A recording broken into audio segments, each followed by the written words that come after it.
Hi friends, இன்றைக்கி நம்ம என்ன பார்க்க போகிறோம் அப்படின்னா ஸ்கர்ட்டு தப்ப முடியாது, பாவாடை வந்து பட்டு பாவாடை தப்ப முடியா, அது மாதிரி யூனிஃபார்ம் பாவாடைக்கு வந்து இந்த பெட்டி மடிப்பு பாவாடை எப்படி தைக்கிறதுங்கிறத இப்போ நான் உங்களுக்கு காட்டுறேன், பார்த்துக்கோங்க. இப்போ அதுக்கான துணியெல்லாம் நான் வெட்டி ரெடியாக வச்சுருக்கேன், சைடெலாம் தையல் போட்டு வச்சுருக்கேன். இந்த பெட்டி மடிப்பு எந்த மெத்தடில் நீங்கள் வைக்கணுங்கிறதுக்காக உங்களுக்கு காட்டுறேன். அதே நூலெல்லாம் போடல, கலர் நூல் தான் போடுறேன், உங்களுக்கு தெரியறதுக்காக வேண்டி. நீங்கள் கலர் நூல் போட்டுக்கிறாதீங்க, ட்ரெஸ்ஸுக்கு மேட்சாக போட்டுக்கோங்க. ஃபஸ்ட்டு எடுத்த உடனே நீங்கள் இந்த பாருங்கள், அந்த ஃப்ளீட் இப்படி வைக்கிறீங்க இல்லையா, இது அந்த எதிர்பதத்தில் வந்து இந்த மடிப்பை நம்ம வைக்கணும். இப்படி நம்ம வச்சுட்டு அதே மாதிரி ஆப்போசிட் சைடில்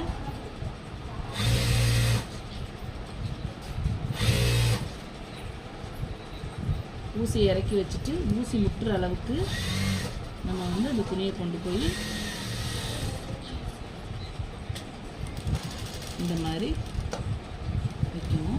அடுத்தது என்ன பண்ணணும் அப்படின்னா, ஒரு ஃப்ளீட் வந்து ஆப்போசிட் சைடாக வச்சு நம்ம வந்தாலே இது வந்து நமக்கு கரெக்டாக வந்துடும். இப்போ வந்து நம்ம ஊசியை இறக்கி வச்சுக்கிட்டு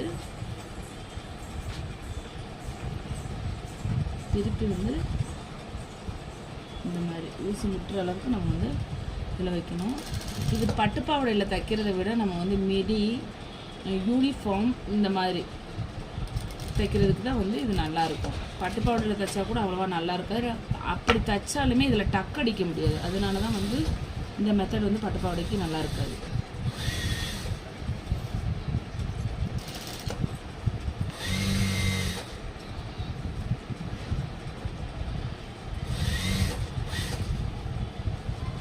இந்த மாதிரி நம்ம வச்சு முடிக்கணும். உங்களுக்கு காட்டுறதுக்காக வந்து ஒரு 3 ஃப்ளீட் மட்டும் வச்சுருக்கேன்.